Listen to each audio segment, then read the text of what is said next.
ఈ వెనుక తోటలో బడ్డీ కాస్త అలసినట్టుగా గాఢంగా ఊపిరి తీసుకుంటూ లేచి డౌన్ డాగ్ స్ట్రెచ్ చేస్తాడు. వ్రర్ అని ఓ చిన్న ఎరుపు కారు పరిగెదుతుంది.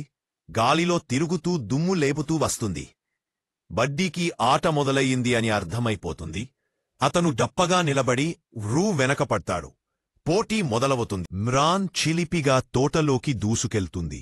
బడ్డీ ఆనందంగా గొంతెత్తి పరిగెత్తాడు.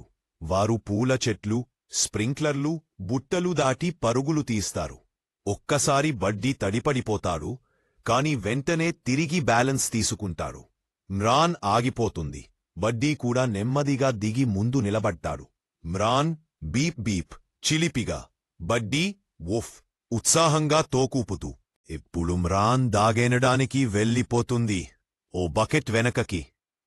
బడ్డీ వాసన చూస్తూ వెతుకుతూ అక్కడికి చేరుకుంటాడు. బడ్డీ, ఇక్కడే దొరికావా? మ్రాన్ తన కళ్ళను లైట్గా మిన్నిపిస్తూ నవ్వుతున్నట్టు కనిపిస్తుంది.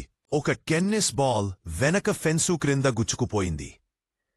బడ్డీ తన పంజాతో తీసేందుకు ప్రయత్నిస్తాడు, కాని అందదు.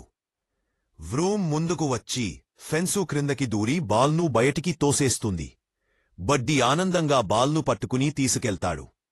వారు ఇద్దరూ గర్వంగా ఒకరినొకరు చూస్తారు. సూర్యాస్తమయం. బడ్డీ చెట్టు కింద పడుకున్నాడు. వంతన్ను పారాసంగమో కొన్నితాలో. వాళ్ళు ఇద్దరూ ఆరామంగా ఆకాశాన్ని చూస్తూ విశ్రాంతి తీసుకుంటారు. పారా